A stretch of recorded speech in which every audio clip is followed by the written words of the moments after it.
શ્યામકુમારના નમસ્કાર. આજના વિડીયોમાં આપનું સ્વાગત છે. તો ચાલો દરરોજની જેમ આજે પણ મેળવીએ ઉપયોગી જાણકારી, પણ ચેનલને સબસ્ક્રાઇબ કરવાનું ભૂલતા નહીં.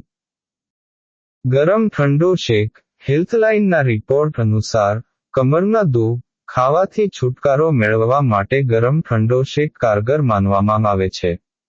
તેના માટે બરફના એક ટુકડાને કપડામાં લપેટીને 20 થી 25 મિનિટ સુધી પ્રભાવિત જગ્યાએ લગાવો. તમે ઈચ્છો તો ગરમ પાણીની બોટલ કે હીટિંગ પેડનો પણ યુઝ કરી શકો છો. આવું કરવાથી માંસપેશીઓનું ખેંચાણ ઓછું થશે અને દુઃખ ખાવાથી રાહત મળશે. આદુ તુલસીની ચા. કમરના દુઃખ ખાવાથી રાહત મેળવવા માટે આદુ કે તુલસીથી બનેલી ચાનું સેવન કરી શકો છો. તેના માટે આદુના ટુકડા પાણીમાં નાખીને ઉકાળો. તમે ઈચ્છો તો તેમાં તુલસીના પાનને પણ નાખી શકો છો. તે બાદ તમે તેમાં મધ ભેળવીને પીવો. આવું કરવાથી સોજાથી છુટકારો અને દુઃખ ખાવાથી રાહત મળી શકે છે. હળદરનું સેવન. કમરના દુઃખ ખાવામાં હળદરનું પણ સેવન કરી શકાય છે.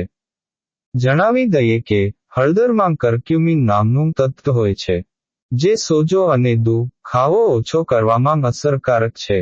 તેના માટે એક ગ્લાસ ગરમ દૂધમાં અડધી ચમચી હળદર મિક્સ કરીને રાતે સૂતા પહેલાં પીવું જોઈએ. આ ઉપાયથી તમને 2 દિવસમાં જ રાહત મળવાનું શરૂ થઈ જશે. મીઠા સરસિયાના તેલની માલિશ. બેક પેનથી છુટકારો મેળવવા માટે મીઠું અને સરસિયું પણ કારગર છે. તેના માટે સરસિયાના તેલમાં થોડું મીઠું મિક્સ કરીને પીઠ પર માલિશ કરવી પડશે.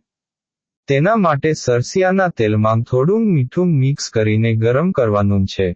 તે બાદ તેને હૂંફાળું જ દુઃખ ખાવો થતો હોય તે જગ્યાએ લગાવીને માલિશ કરવાની છે. આવું કરવાથી માંસપેશીઓનો દુઃખ ખાવો ઓછો થઈ શકે છે. નિયમિત વ્યાયામ. યોગ.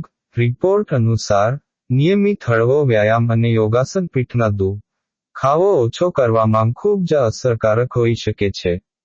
તેના માટે તમે પેટના બળે સૂઈને કરવામાં આવતું ભુજંગાસન કરી શકો છો.